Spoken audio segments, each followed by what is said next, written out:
आज हमारा उन्वान क्योंकि ग्लोबल डिस्ट्रप्शन है, लेकिन हम नहीं जानते थे कि जब आज से महीना दिन पहले ये इवेंट हम प्लान कर रहे होंगे, तो इस इवेंट की प्लानिंग के बाद इस ग्लोबल डिस्ट्रप्शन से हमारा मुल्क, हमारा वतन अजीज भी मुतासर हो जाएगा। ट्रेड क्या है, ट्रेड के हवाले से क्या मामला है, इस हवाले से मैं सबसे पहले दावत दूंगा जनाब फरहान उस्मानी साहब को।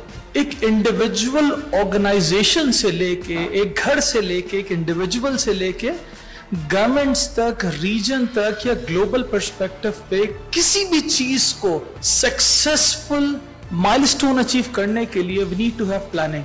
ऑटो सेक्टर हर उस शख्स की जरूरत है जो कि आज हमारे माशरे में मौजूद है, यानी कि ऑटो सेक्टर नहीं तो कुछ भी नहीं। जो आज हम एक मैन्युफैक्चर कर रहे हैं गाड़ी, अगर डिलीशन प्रोग्राम देखें तो 37 ईयर्स में अगर हमने कितना डिलीशन प्रोग्राम पर अडॉप्ट, क्या हम उन गाड़ियों की पूरी रिक्वायरमेंट भी क्या पाकिस्तान में बना पाए? मेरा ख्याल है कि नहीं बना पाए। पाकिस्तान ऑटोमोबाइल इंडस्ट्री के लिए जन्नत है। 300 करोड़ रुपया लास्ट टोयोटा, होंडा, सुजुकी और जो लोग आए हुए उनके पास पड़ा हुआ है बुकिंग की मत में। वो पैसा उन्होंने बहुत सारे मुख्तलिफ बैंकों को इंटरेस्ट पे दिया हुआ है। मकसद उस तरफ से भी खा रहे हैं, इस तरफ से भी खा रहे हैं। आवाम को क्या दे रहे हैं? इंतजार, इंतजार, इंतजार।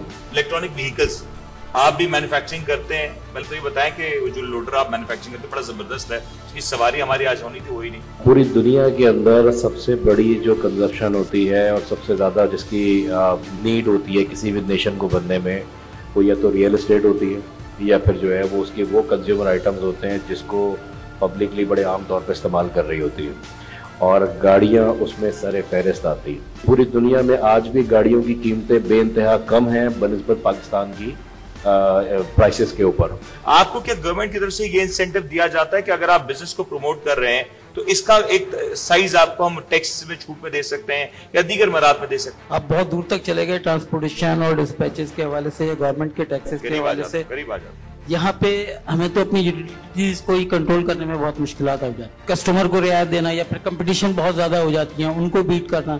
इस वजह से हमारी इंडस्ट्रीज जो है यहाँ पे सही तरीके से ग्रोथ नहीं कर रही जैसी इसको करनी चाहिए। क्या कुछ तब्दील हुआ है पिछले 6 माह में, साल में, और फिर गवर्नमेंट की पॉलिसीज क्या रही? मैन्युफैक्चरिंग खासकर इंडस्ट्री को चलाना एक मुश्किल काम है, क्योंकि डॉलर की अनस्टेबिलिटी इतनी रही कि एक कॉस्टिंग लेवल ही चेंज हो गया, और फिर एनर्जी क्राइसिस रहा। अब जैसे फ्यूल एडजस्टमेंट चार्जेस 2 महीने बाद दिए जाते हैं। मुख्तलिफ प्लेटफॉर्म से इलेक्ट्रॉनिक व्हीकल्स की बात होती है, पाकिस्तान में कोई रुझान नहीं है। आज भी हम बस कहते हैं कि बिजली वाली बसें आज बहुत है।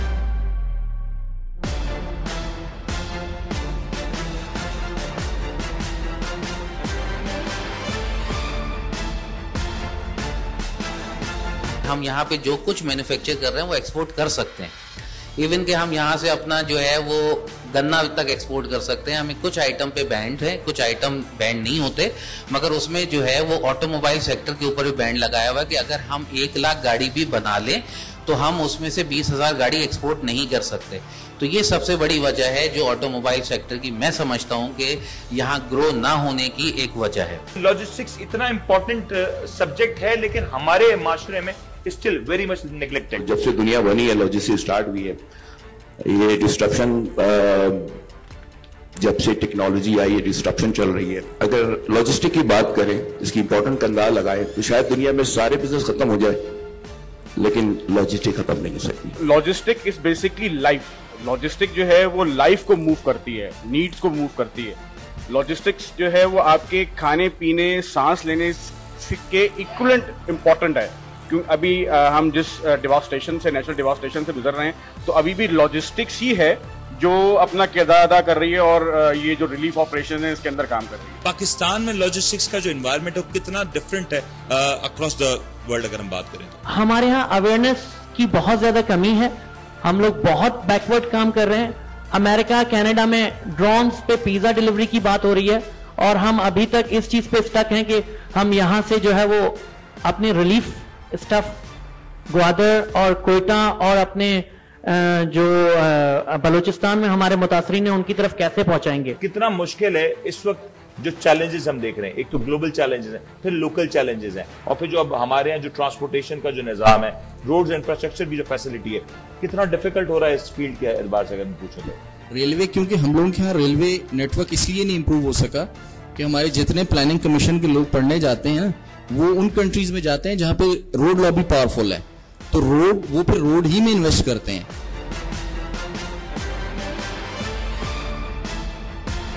ऐ रागे गक के शहीदों, वफा की तस्वीरों, तुम्हें चमकी फजाएं सलाम कहती है। ऐ रागे गक के शहीदों। एक्चुअली लॉजिस्टिक स्टार्ट होती है फ्रॉम रॉ मटेरियल रिसोर्सेज जहां से होती हैं, उसके बाद आपकी फैक्ट्रीज में लाया जाता है मटेरियल को, और देन मटेरियल्स को मूव किया जाता है वेयर हाउसेस में, वेयर हाउसेस को प्रोसेस किया जाता है, और फिर वेयर हाउसेस से हम जो है आगे एंड कस्टमर तक अपनी सर्विसेज डिलीवर करते हैं। पाकिस्तान की ज्योग्राफी को देखें तो पाकिस्तान एक ऐसा मुल्क है जहां पे हमारे जो अतराफ के ममालिक हैं, शायद हम उनको उस तरीके से दोस्त नहीं कह सकते, लेकिन हमारे दुश्मन कुछ वाज़ेह होके सामने आते हैं। What is CPEC for Pakistan? ये एक फ्रेमवर्क है डिफरेंट इंफ्रास्ट्रक्चर का। It's not only road corridors, of course it's along with railway corridors, energy corridors, economic zones corridors, free zone corridors and then port corridors. इन सबको जब हम मिलाएं तो that becomes a CPEC. Balochistan की development अगर मैं कहूं CPEC की डेवलपमेंट से जुड़ी हुई है। किसी भी पोर्ट को, किसी भी सिटी को जब आप डेवलप करने जा रहे होते हैं, उसके लिए सबसे इम्पोर्टेंट जो रिक्वायरमेंट है that is for sure infrastructure, connectivity. इस वक्त इस प्रोजेक्ट को, जिसको हम पाकिस्तान की लाइफलाइन कहते हैं फॉर द नेक्स्ट 10, 20, 30 इयर्स, इसकी क्या सूरत हाल है? इन्वेस्टमेंट चाइना ने पाकिस्तान में कर ली है, वो उसने अकेले की नहीं की, उसने बहुत दूर की सोच के की है, और जितनी वो अपनी इन्वेस्टमेंट पाकिस्तान में लगा रहे हैं वो उसमें अपने फ्रेंड्स को ऐड करते जा रहे हैं। वो ईरान के साथ भी बात कर रहे हैं, वो अफगानिस्तान के साथ भी बात कर रहे हैं। जिस तरह चाइना इस वक्त अपने अंदर खुद इतनी सेल्फ कंजप्शन रखता है, उसको फर्क नहीं पड़ा कोविड के बाद कि दूसरे मुल्कों से उसकी ट्रेड हो रही है या नहीं हो रही। पाकिस्तान इंडिया ट्रेड हो रही है, ऐसा नहीं है कि पाकिस्तान इंडिया से ट्रेड नहीं कर रहा है। ट्रेड का जो है कॉन्फ्लिक्ट से कोई ताल्लुक नहीं है। सेकेंड वर्ल्ड वॉर में जर्मनी और जो है Russia was on at war, but उनका ट्रेड चल रहा था।